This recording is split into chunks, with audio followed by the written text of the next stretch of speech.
नमस्कार, मैं प्रियंका और आप देख रहे हैं सबले बढ़िया। आइए नजर डालते हैं आज की मुख्य खबरों पर। मुख्यमंत्री भूपेश बघेल छत्तीसगढ़ पंडरीहाट बाजार परिसर में आयोजित 10 दिवसीय जगार 2022 मेले में पहुंचे।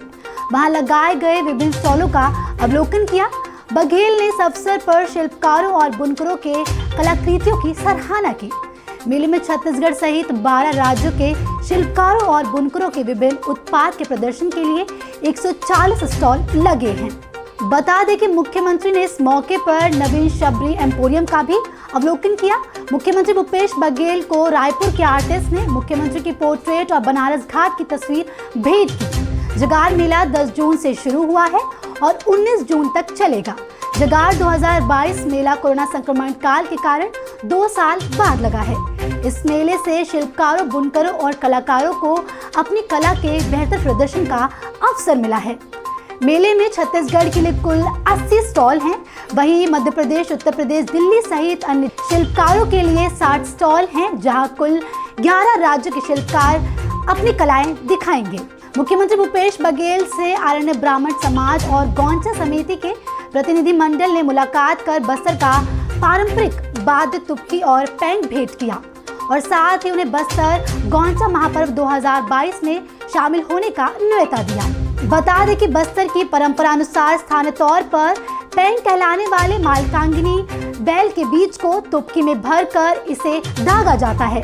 इस प्रकार भगवान जगन्नाथ को सलामी दी जाती है। 615 वर्षों से मनाए जा रहे गौरवशाली महापर्व का आयोजन 14 जून से 10 जुलाई तक किया जा रहा है। बता दें कि गौंचा रथ यात्रा का शुभारंभ 1 जुलाई को किया जाएगा। नई दिल्ली व हिमाचल प्रदेश में प्रधानमंत्री नरेंद्र मोदी की अध्यक्षता में आयोजित मुख्य सचिव के राष्ट्रीय सम्मेलन में छत्तीसगढ़ के मुख्य सचिव अमिताभ जैन ने शिक्षा, कृषि और नगरीय विकास के छत्तीसगढ़ मॉडल के बारे में विस्तार से बताया। बता दें कि छत्तीसगढ़ मॉडल की नीति आयोग ने सराहना की।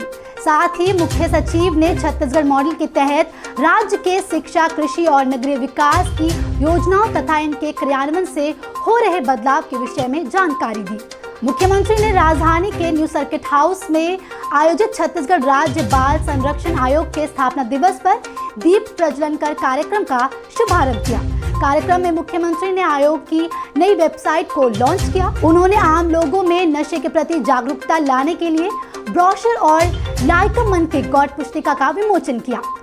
मुख्यमंत्री ने कहा कि नशे के खिलाफ रायपुर, बिलासपुर और सूरजपुर में चल रहे अभियान को पूरे प्रदेश में लागू करने की जरूरत है। कार्यक्रम में प्रतिभाशाली बच्चों को उनकी विशिष्ट उपलब्धियों के लिए प्रशंसा पत्र भी दिए गए। इसके साथ ही मुख्यमंत्री ने सुझाव देते हुए कहा, बच्चों को मोबाइल से दूर रखना चाहिए और उन्हें ऐसी गतिविधियों से जोड़े जो उन्हें शारीरिक और मानसिक रूप से स्वस्थ रखे। बता दें कि बच्चों को नशे से दूर रखने के लिए स्कूल में औपचारिक शिक्षा दी जा रही है। राज्य में 1 जुलाई से रोका छेका अभियान शुरू हो रहा है। छत्तीसगढ़ में रोका छेका की पुरानी परंपरा रही है। बता दें कि प्रदेश में फसलों की सुरक्षा, किसानों की आय में वृद्धि और मवेशियों को सड़कों से दूर सुरक्षित रखने के उद्देश्य से छत्तीसगढ़ सरकार ने ग्रामीणों और किसानों के सहयोग से रोका छेका अभियान की शुरुआत की है। इस अभियान का मुख्य लक्ष्य आवारा पशुओं से फसल को बचाना है। इसके साथ ही अभियान में वर्षा ऋतु के दौरान पशुओं को होने वाली गलघोटू और एकटंगिया आदि बीमारियों से बचाने के इंतजाम भी इस दौरान किए जा रहे हैं। रोका छेका अभियान से पशुओं को नियंत्रित रखा जा रहा है, जिससे सड़क में दुर्घटना और खेतों में फसल का नुकसान कम हुआ है। मुख्यमंत्री भूपेश बघेल ने वन विभाग द्वारा आयोजित वर्चुअल कार्यक्रम को संबोधित किया। इस दौरान राज्य सरकार द्वारा चलाए जा रहे महत्वाकांक्षी कार्यक्रम नरवा विकास के तहत वर्ष 2022 से 2023 प्रदेश के वन मंडलों में कैंपा मद से स्वीकृत कार्यों का शुभारंभ किया। मुख्यमंत्री भूपेश बघेल ने कार्यक्रम में वन वृत्त स्तर पर रायपुर, बिलासपुर, कांकेर, जगदलपुर और सरगुजा में वनोपजी और उत्पादों की गुणवत्ता के परीक्षण के लिए स्थापित प्रयोगशालाओं का लोकार्पण किया। साथ ही उन्होंने महासमुंद वन मंडल में इको टूरिज्म विकास के कार्यों का भी शुभारंभ किया।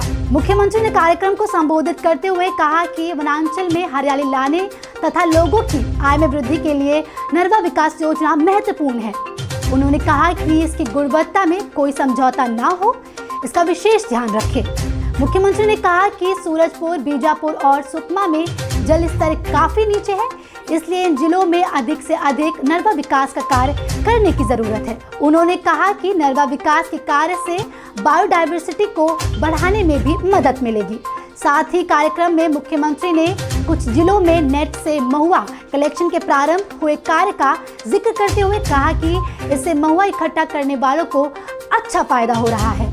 इसी तरह नेट के माध्यम से 4 चिरौंजी को भी इकट्ठा किया जाए। अभी के लिए सिर्फ इतना ही। जल्द लौटते हैं दूसरी खबरों के साथ, तब तक बने रहें सबले बढ़िया के साथ।